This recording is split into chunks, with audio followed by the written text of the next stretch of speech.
In the not too distant future, there will be no civilization. There will be no heroes.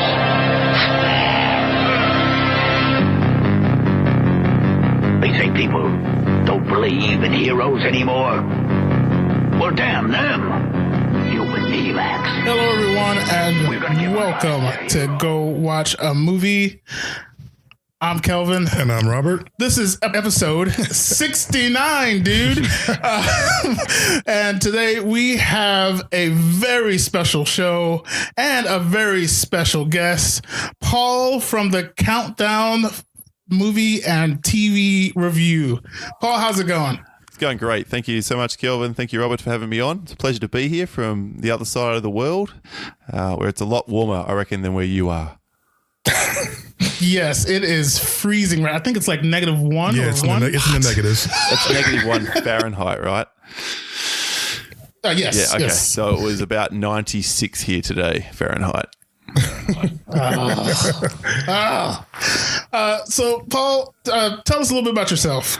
Well, yeah, I'm down in Australia. My best friend and I, almost 4 years ago, started a podcast where we count down some topic each week, usually movie, very occasionally TV related, and we usually review a new release film as well, or at least a classic film, although now we've separated the show up into 2 episodes a week. The review is separate, and then the main episode is the countdown.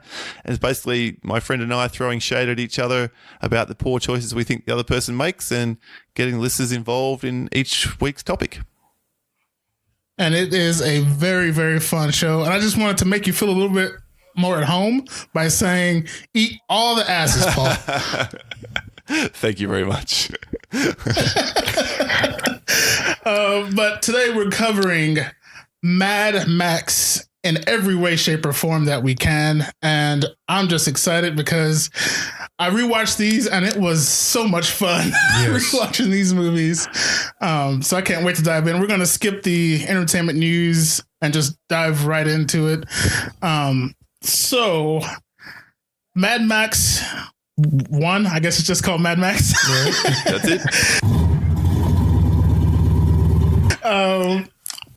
That's it. That's it. That's exactly what it's called. 1979, directed by George Miller, 1 hour and 28 minutes, starring Mel Gibson himself. Is he still on the outs for you guys? Yeah, I mean, he is. I think probably just as much as he is for the North American audience as well. But I think maybe with like Hacksaw Ridge, and he directed that, and he's popping up in all these really lame comedies now as well. I think he's slowly worming his way back into people's good books, but very, very slowly. Yes, for sure. But actually, I'm sorry, I'm skipping ahead here, or skipping behind, going backwards. You guys get movies before us? Is that generally how it goes? Or actually, I think most of the time, the traditional model is we get it after you guys. The local releases, like an Australian film, will come out here first, and then it will hit you guys. And there are the occasional exception, like I've already seen. Not that it would probably interest you too much, but the latest How to Train Your Dragon movie that was out here New Year's Day, I think, or 3rd of January. So I took daughter to see that, and that was pretty damn good. And every so often we get a superhero film first, but most of the time we have to wait for a few weeks after what you watch. Gotcha. So this is a origin story for, a legend, basically. This character has survived the test of time since 1979. You guys are more, I think, experts on these movies than I am. I've only seen them once or twice each, but I am a big fan of the character of Mad Max. So let's start at the start with this one. A few years from now and how it opens, and of course that was in 79. Yes. But here in the States, that few years from now could happen any moment. But things aren't as bleak as they get. Like in my opinion, after watching these, things kind of jump big time as far as bleakness. Right. Absolutely. But he is a cop right? Correct. Yeah, And, main force patrol is there. Yeah, so they're a highway patrol, kind of like your sheriffs. I don't know. Yes, yeah. And he is instantly solidified as this badass who's better than all the rest. Right. Because everyone else is panicking to get to this car chase. And he just kind of... He's just calm. He's just hanging out, getting ready. Yeah. So first impressions of this movie when you guys first saw it. Paul, go ahead. Sorry, you go ahead, Robert. You start. Oh, okay. This one is not my favorite Mad Max out of the bunch.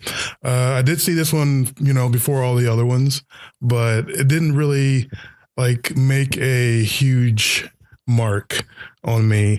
It's the next one that really sank me into the character. But it is a decent film. I do enjoy it. The car chases are amazing. There's a lot of terrific stunts. The acting was okay. I didn't see anything wrong with it.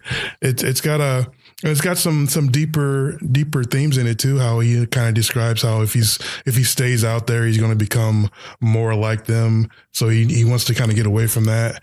So and it's fun to see that progression as the other movies go along. How closer to that thing that he didn't want to become that he actually does become. Yeah, I think that's really agreed. Oh, sorry, Kilman. Robert, sorry. No, I was just agreeing. Yeah, I think that's spot on correct.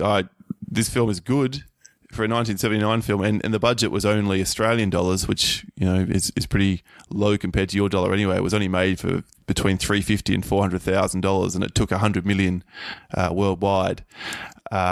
Which is budget, amazing. You can really tell the lack of budget. So this is supposed to be a society teetering on the brink of collapse, and really it's just Australian country town with a few back roads.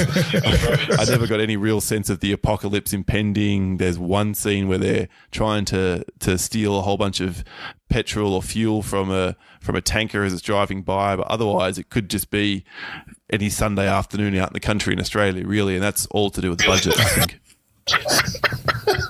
It seems kind of like Wild West to me in a way too. Yes, yeah.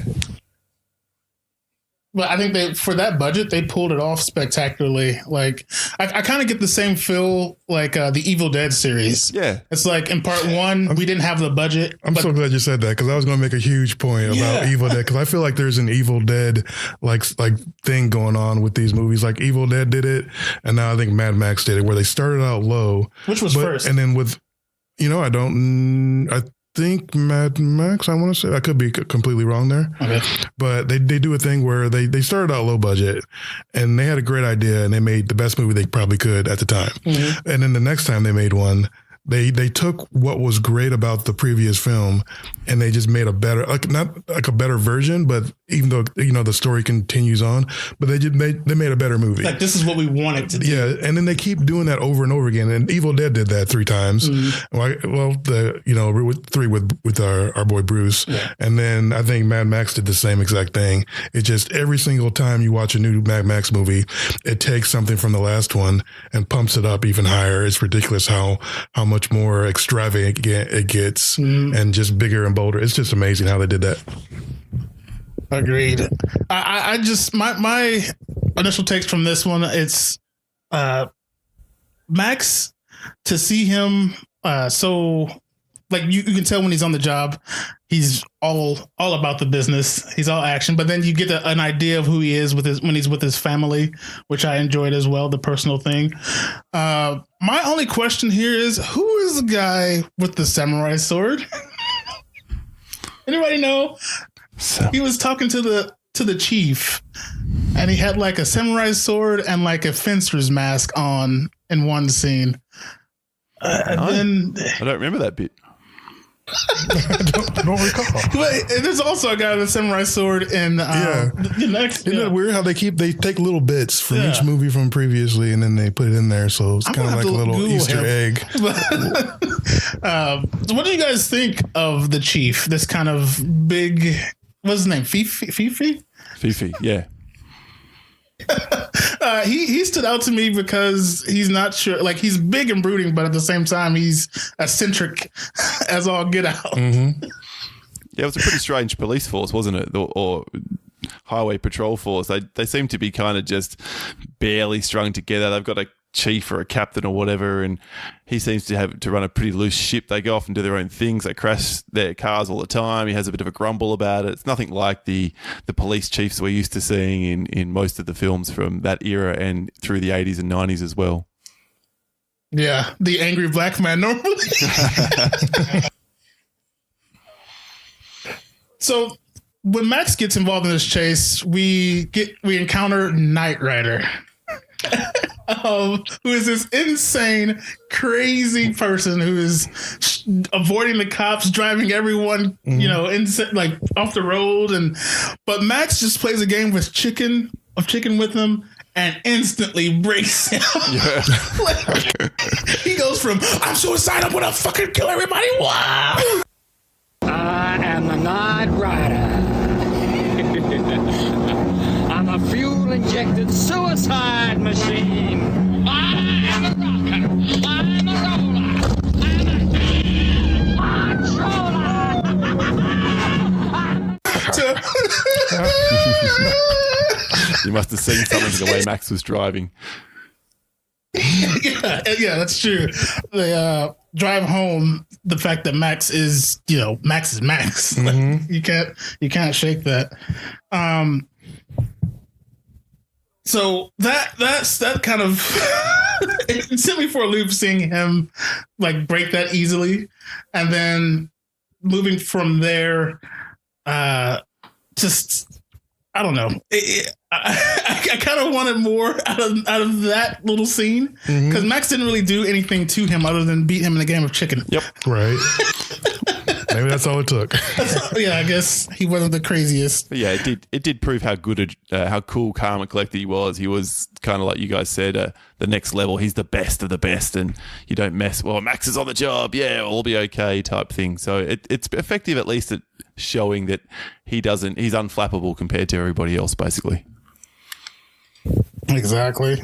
And then we get introduced to the rest of the gang. That leader, how he shuts people up. When they capture the little guy, do you guys think Goose overreacted? Like when he gets let out, the lawyers come and Goose just flies off the handle. He's my perp. I captured him. What are you doing? Yeah. And basically beats it seems a little bit overboard. Well, it was the 70s. Yeah, I guess. Yeah, it's late 70s, early 80s. So overall, what do you guys give this Max? Because I kind of want to get into the other one.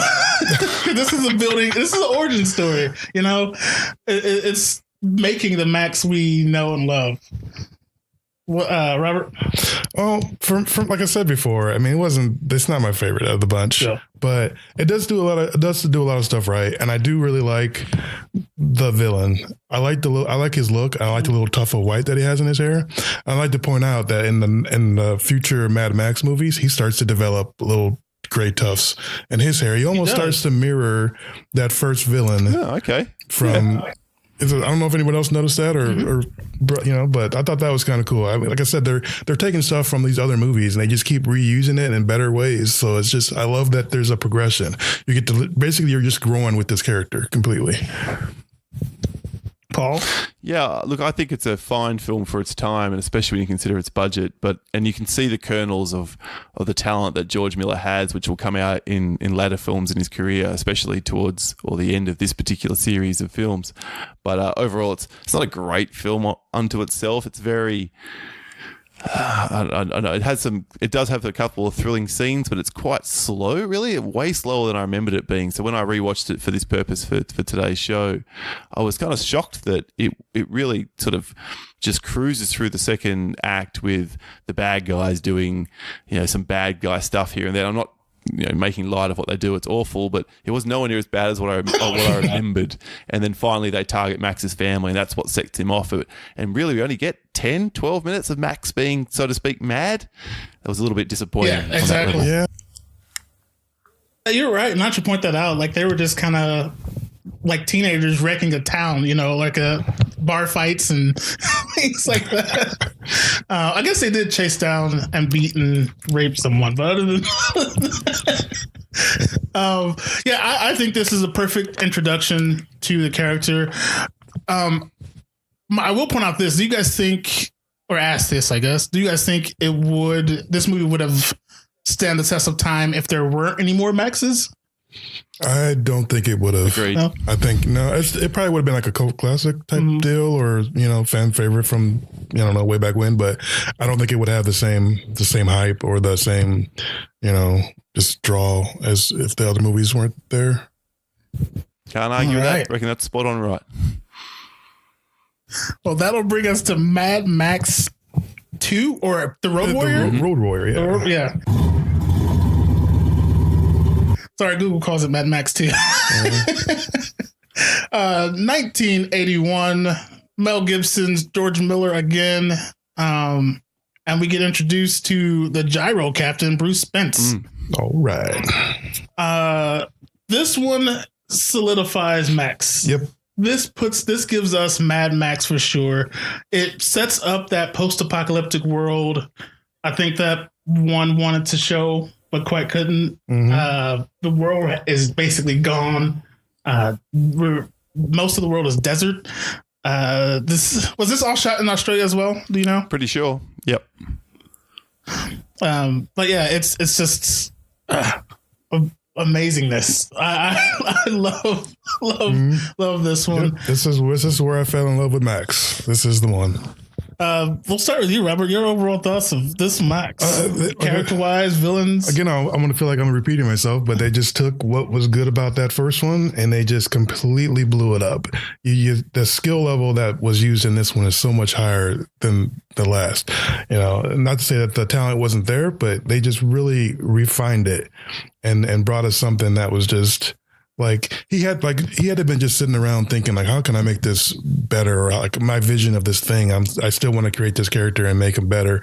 He had to just been brainstorming in some of the darkest places ever to be able to bring this thing out. Cause you get this guy who almost looks like, Jason, but he's half naked. And you get this other dude with the mohawk and his little twink that rides behind him on his motorcycle. He went crazy dark in a way and just all the, but he also brought, I think, a little more humor to it, which is kind of weird, but not overboard. But they did the same thing in Evil Dead because I wanted that whole Evil Dead, effect. They went serious with maybe a touch of comedy, but not really to full blown. We're going to make fun of this in some ways because that balance somehow works in a movie. But then they just gave it, and then you gave us all the Max that I think we wanted. That Max that we got from the first movie, that for that 10 minutes, they gave us that times 10, and it was just, and he wasn't really a good guy yet. He was still that anti-hero that was just doing for himself. Not in this movie. Okay. I don't think he does in this movie. I think he's still in it for himself.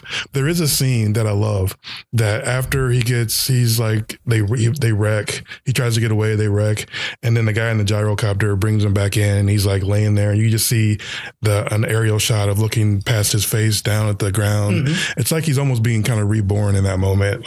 He's slowly transformed. He doesn't quite get there yet, but it's like a moment where it's one of those defining moments where he starts to become the person that he's going to be in future movies. I like it. Paul? Yeah, look, this film is exponentially better than Mad Max. I think the extra budget, it actually now looks like in a post-apocalyptic wasteland. I just checked it. They shot it near a famous small mining town in Australia called Broken Hill. And it is like hell on earth. It's regularly 45 degrees out that way, and it's just a miserable place to be, and that's exactly how it looks in the film. So you believe it when they're all running around kind of like savages with fuel or gas as the commodity which keeps everything going. And I totally agree with what Robert said, that Max he's not really a hero. If anything, at best, he's a reluctant hero who gets sort of drawn into proceedings and has to help the so to speak good people fight off Lord Humongous and his band of cronies. And geez, some of the chase sequences in this movie are just nothing short of incredible, especially when you consider they were shot sort of in 1980, which is just mind-blowing to me. George Miller's eye with the camera, the way the camera moves and sort of zooms up over the bonnet of the truck and the like, it stands out in my mind as iconic cinematography. And yeah, he really set the standard here. And then, well, I guess we'll get to Beyond Thunderdome in short order, but this film is awesome. I love it. I love his use of practical effects and pyrotechnics are just insane. And the setting for this one, the encampment, and the bad people, Lord Humongous, that's the guy's name. Mm-hmm. Sorry, he makes me laugh because he's supposed to be this big intimidating guy, but the leather work, I don't know. And he sounds super intelligent. He sounds like a true leader. He looks like a brute, like something you wouldn't want to mess with. Exactly. But when he talks to you, he's like, I'm disappointed you wouldn't let it, let us in and all this kind of stuff. So, and they show his strength early on as well, like because the guy who everyone has a problem with, he takes down no problem with the headlock, which I enjoy. But yeah, I love the setting of this. They're trying to get into this encampment that's built on an oil rig, and of course that would be the number one spot to get in. So as far as the gyro captain goes, I'm a little confused by what his usage in this for him, and then his usage for him in Thunderdome. Like it's not supposed to be the same guy. Like I said, once again, they take something that was good that people liked from one movie and they gave you some more of it in the next movie, and they do the same thing with the little feral kid. This little feral kid, what's better? Don't get me started on King Mullet. What's better than one feral kid? A whole village full of them. So they just give you more of what they like. So that little feral kid, that mullet was crazy. But his little dangerous boomerang. Yeah, that was a pretty sweet idea. Yeah, it's a little. I mean, I don't know how realistic it seems, but who cares? It's sci-fi, action, fantasy. We don't care. It's awesome. Okay, it's a razor blade boomerang. Any dislikes for this film for you guys? What? Huh? Dislikes? It's Mad Max. What is there to dislike? Okay, just checking. We're moving a little quickly here. I apologize. But let's go ahead and get to Thunderdome, because this, I think, for most is... This is pretty much the pinnacle. This is a pinnacle of the time. I mean, I still feel like this is probably my favorite out of the bunch. I'm not saying that Fury Road isn't freaking amazing in every possible way. I can't even hardly imagine a better... like more even like technically made or anything Mad Max than Fury Road. But this one, even though it's not quite at that level, is still my favorite one. I think it gives me the Mad Max that I think is like the perfect version of himself. So we have Mad Max Beyond the Thunderdome, 1985. Mel Gibson, of course, George Miller, Bruce Spence returns.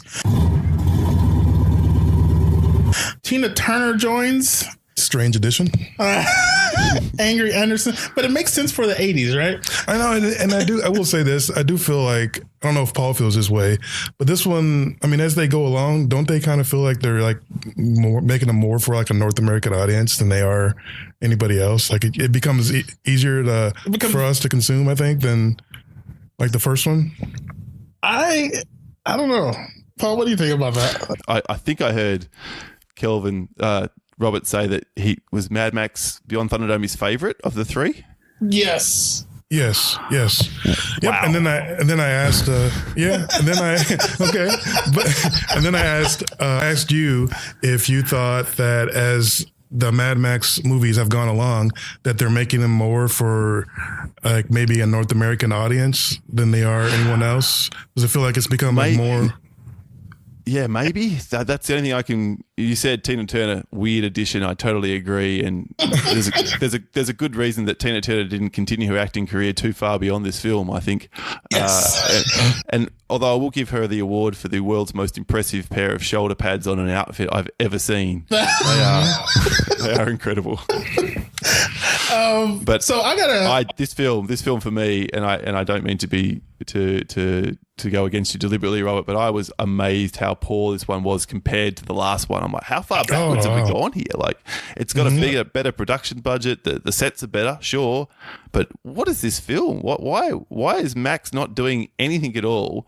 Almost being beaten to a pulp by this huge intellectually disabled giant, and then running around the desert with a whole bunch of kids and doing nothing. Nothing Mad Maxian happens virtually until the last 15 minutes of the film. Yeah, and it's the last 15 minutes is why I love this one so much. Is because finally, It's a after good all, last 15 minutes, I will agree. after all this, like the first one is yeah, and then the second one, you still see him being that anti-hero. He's in it for himself. He doesn't really care about anybody else. And I think he almost got tricked in the Road Warrior because I don't think he was in on the whole. They were putting sand or something in the tanker. Yeah, I don't think he was either. I don't think he knew about the gas, so he was basically just used once again. So to see him finally at this point, he meets up with all these kids after finding this horrible place, Bartertown. It's like he's trying to protect them, you know. And then at the same time, at the end, when it's time to get away, he's not just doing it for himself. He actually sacrifices himself for all these kids. So that's why I like this one the most, because I think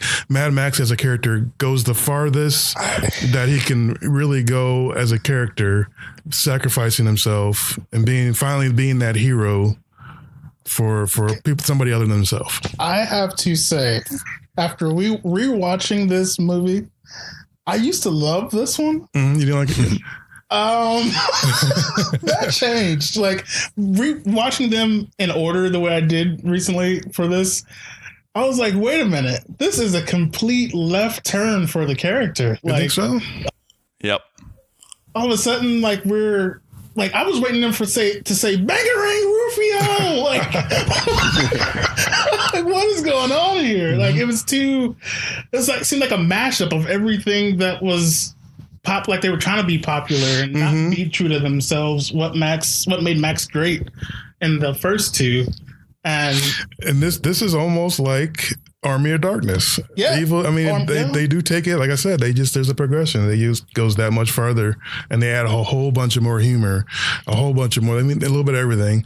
Not really any romance. I think that's the only thing that's really lacking in this. Yeah, it's certainly the softest of the three. Much like Army of Darkness, that's the most comedic of the Evil Deads. yes, So it does follow that same trajectory of becoming more and more mainstream. So to come right the way back to your original question, I guess, yeah, this is for a more mainstream audience, and therefore maybe for a more American audience in that sense. Let's play to the widest possible demographic that we can. I just kind of was thrown off, and like all the rhyming and the 2-man enter, 1-man leave. You break the whatever, and you break go a to deal, the wheel. face the wheel. Yeah, and the gulag, whatever. who thought that up? Like, were there just two guys standing? Hey, we got that trailer full of mascot masks back there. Wouldn't that be a great punishment? Just kind of put it on someone's head and just send them off into the desert. Throw it on the wheel. Did you at least like the monkey? No, that monkey fucking made it out there. It made me think of Indiana Jones a little bit. Yes, but yeah, like a lot of it did. Yeah. Like that scene where he chases the guy, back behind nothing, and then all of a sudden he comes running back. I'm pretty sure Indy did that. Yes, you're right. I hadn't clicked that together. Like, which was first, this or like, because Indy also did the whole, hey, the guy jumps out and spins the things and he's gonna be a badass, but nope, I just shoot him like that. Indy did that as well. Like, yeah, there are some similarities there. Now that you mention it, I don't know which one came first. Ooh. I reckon that was in Temple of Doom, that scene. yeah, That was a year before this film. But I got another one for you that really bothered me.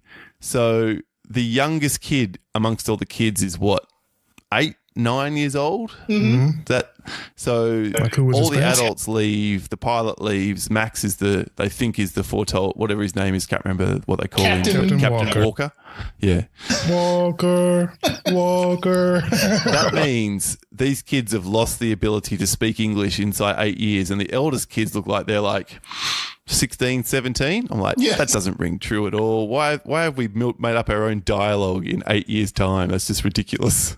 the true truth. We're told that. It's like, what? Just help it.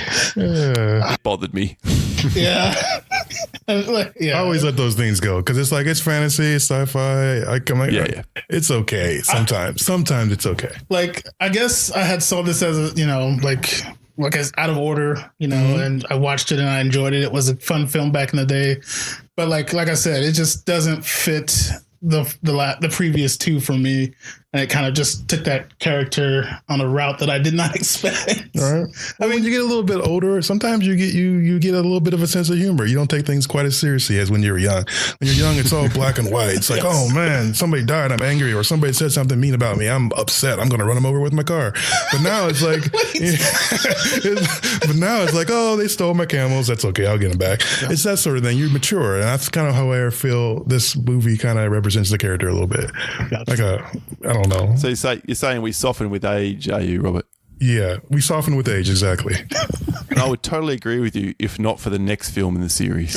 Oh, yes. But do you feel like this is still a continuation of that same character? Because it kind of goes off on this weird... I think the next one is Fury Road? Yeah. Because, I mean, it seems kind of weird how he basically goes like, I don't want to say batshit crazy, but he does go... He's a little loony. Like he's lost. I mean, he's like endured the test of time through all these other three movies and not completely lost it. But in this one, he's gone cuckoo. In Fury Road? Yeah, he's gone cuckoo in Fury Road until the very end, where he kind of gets... let's put a close on... and I'm okay to stand alone here, living Thunderdome, because I feel like Mad Max has to stand alone too. So I'm with him. Honestly, let me throw this out. Like, so Star Wars, jumped the shark. For some people, for most people, with Ewoks. Okay. That's what I equate those kids to. Like I said, I think I'm with you. I feel like they're the feral kid from the second movie. Just more of them. Yeah, they just gave you a whole bunch more of that because people like that character. So they're like, here, I'm just going to give you a whole bunch of more feral kids. And like in Thunderdome, there's the Ghostface kid with the black eyes that was painted in, that was playing with the Bugs Bunny dial. What do they do in the Fury Road? They give you a whole army of them. Well, this might be a classic case of less is more. So that one feral kid, cool. Tons of feral kids, less cool. Gotcha. I did enjoy how they found quote unquote civilization, I guess. Mm-hmm. I mean, it was destroyed, but they kind of rebuild from there. There's going to be a shit culture because of the broken language, but still. Mm-hmm. Yeah. Anyway, that brings us to Fury Road. Fury Road. Oh, what a day! What a lovely day! So this one is leaps and bounds my favorite. I kind of, well, let me go ahead. Mad Max Fury Road 2015. Mel Gibson, George Miller directed. Charlize Theron joins the crew. Nicholas Hoult, who's going to be talking here soon. Yeah, this one does it for me. Okay. I'm sorry that from the opening to the end credits, it's a thrill ride. They progressively 100%. Get better, and this one, for me, each one that I've watched, I can't imagine that one is going to be beat. But then they do it every time they make a new one. So. Did you guys feel like this one kind of rewrote the series? Like, because he gets his car back, as you stated, he's a bit more. It's almost like, maybe there were some other people out there that didn't like Thunderdome. They're like trying to cut it out so they could just go Road Warrior to Fury Road and just cut out Thunderdome. That's what it's kind of feeling like now. Oh, yeah. I'm on board 100% because he's a lot younger in this too. I feel like he's young, like he would have been in like maybe in Road Warrior. I'm pretty sure George Miller has gone on record as saying he hasn't specified whether this is before or after. Like it's sometime during Max's wandering of the wasteland. So you can definitely read it the way that you are saying, Robert. That it can be read that way for sure. Okay, that makes sense. Oh, wait, this is just one of Max's tales. Like, okay, I get that. Because Road Warrior was pretty much a kid's story of Matt. This is the man I remember. This is what happened. Actually, the feral kid. Yeah. But yeah, so like I said, that opening scene where we get Max pissing in the wind, and then he hops in his car and speeds off, and then just a crazy chase from the start. And then it's not over from there. Then when they actually do capture him, the crazy fucker still is not ready to go down. This movie does not stop. It's so weird how they were able to just keep the action going. Yes. Almost like there's a couple breaks which are necessary just so you can catch your breath, but the movie just goes and goes and goes and goes, and it's so action packed. It's ridiculous. And I love the addition of him going through the psychological turmoil of losing everyone, like failing to save certain people, and he sees flashes of them. Like that adds so much to his character, which I would imagine, wandering alone through the desert would do to you. You can speak more to that mind state, Paul. I think that's a great. It's more in depth in that way. The budget is clearly there. George Miller's learnt a thing or two in the 30 years since Beyond Thunderdome. The film looks gorgeous. Say what you will about Tom Hardy, whether he's better or worse than Mad Max, but Charlize Theron as Imperiosa Furiosa is amazing. Yes. And really, it's almost her film. Like, how much would everyone? I would love to see another film about her character. That would be just amazing. For sure. I kind of felt like they were passing the torch in a way. Yeah.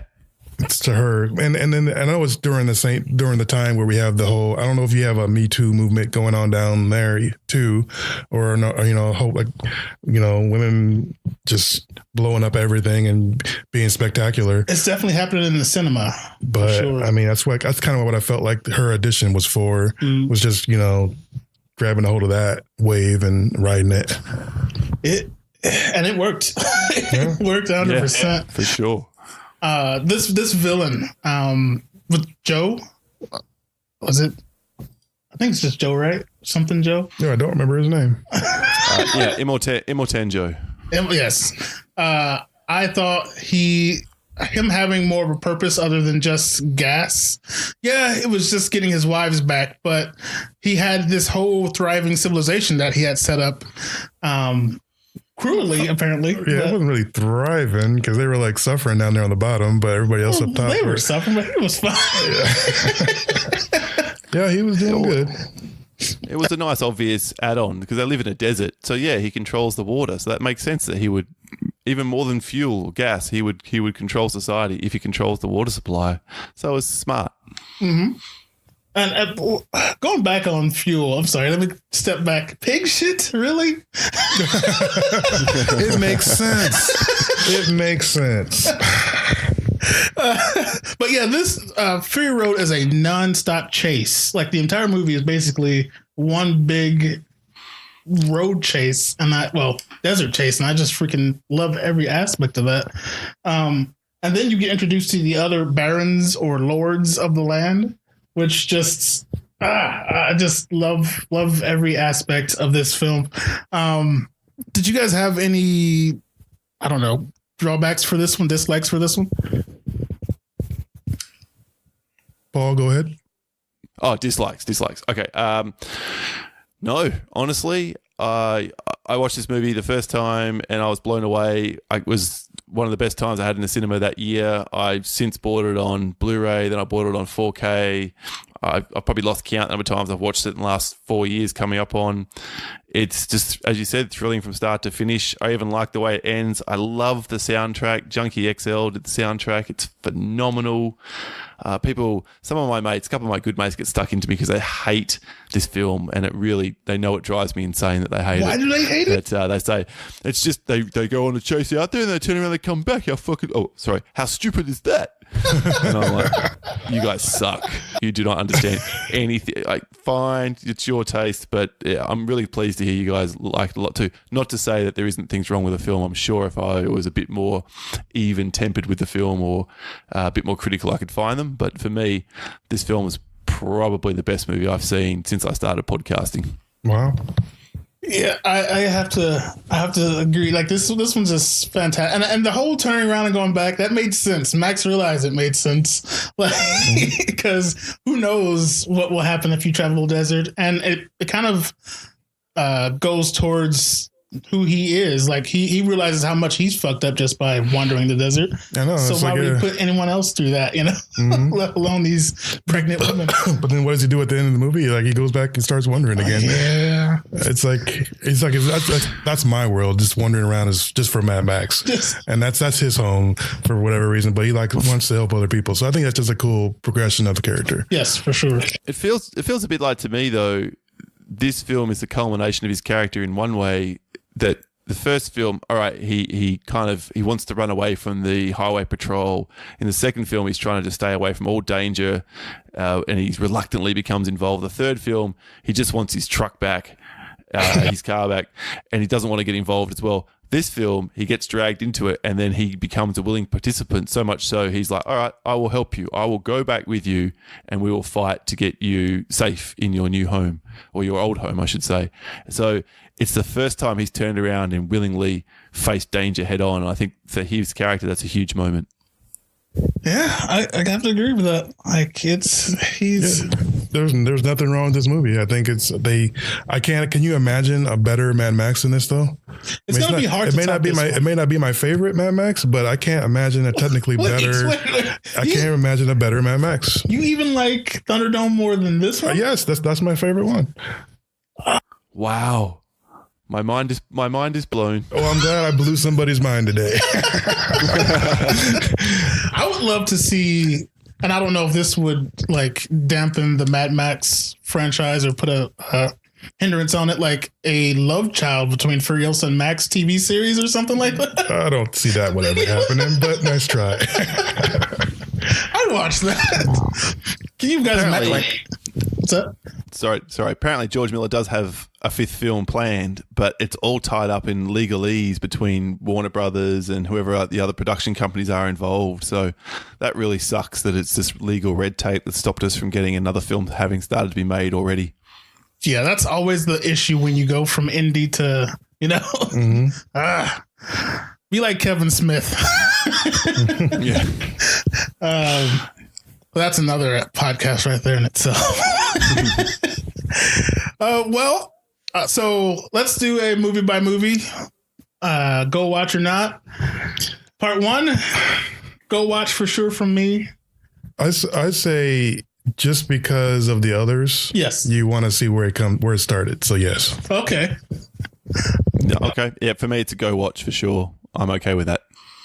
Part 2, 1000% go watch. It's a must watch. Absolutely, I agree. Yep, likewise. Part 3, go to your friend's house. If it's on TV, watch it with them. I'm an obvious go watch. I had the most fun with this one. Gotcha. But yeah. Nah, you can skip this one.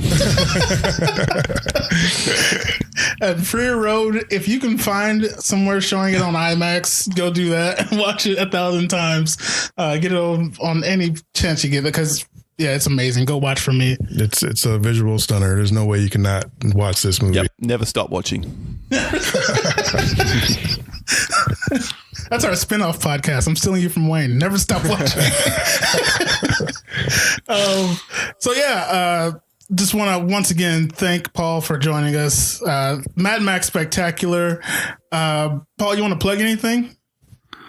Sure, check out. Thank you, first of all, gentlemen, for having me on. It's an honor to be your first guest, and sorry for the communication difficulties, but it was a blast talking about these films. And thank you so much, because you got me to watch them all again, and that's really worked for me as well. I think you guys do a great show, and I enjoy listening in. So please keep up the good work. Thank you so much. And I really appreciated hearing your views on the movies. It's really cool to hear somebody else's takes on things that you love and like. And you brought out, like you mentioned things that I wasn't aware of, and then kind of like, helped mix up our, likes and dislikes a little bit. So maybe some of our likes and dislikes or whatever maybe rubbed off on you a little bit. It's been great. Thank you. And I appreciate the kind words as well. But yeah, you can find our show if you just search for The Countdown Movie and TV Reviews. We're on Twitter at The Countdown PC, and you can email us if you wanted to at thecountdownpodcast@gmail.com. And I highly recommend you do that. That show's fantastic. Much better than ours, sadly. Well, your show is much nicer. You guys are much more respectful to one another. So it's a different thing you're doing, and I think you do it very, very well. Thank you. But yeah, that's Go Watch a Movie. You can find us at gowatchmovie.com. Just a one-stop shop for all things entertainment. Go check that out. Actually, Paul has a review for Glass on there right now, which I appreciate you doing, sir. Very welcome. Hopefully I can do a few more in future too. Oh, that would be great. And that is the Mad Max Spectacular. There's going to be card noises and shit inserted in here all throughout. I'm Kelvin. And I'm Robert. Oh, and I'm Paul. Go watch a movie. In the not too distant future, there will be no civilization. There will be no heroes.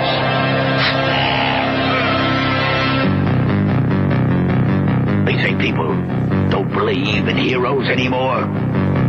Well, damn them. You and me, Max. We're gonna give them back their heroes. Oh, what a day! What a lovely day!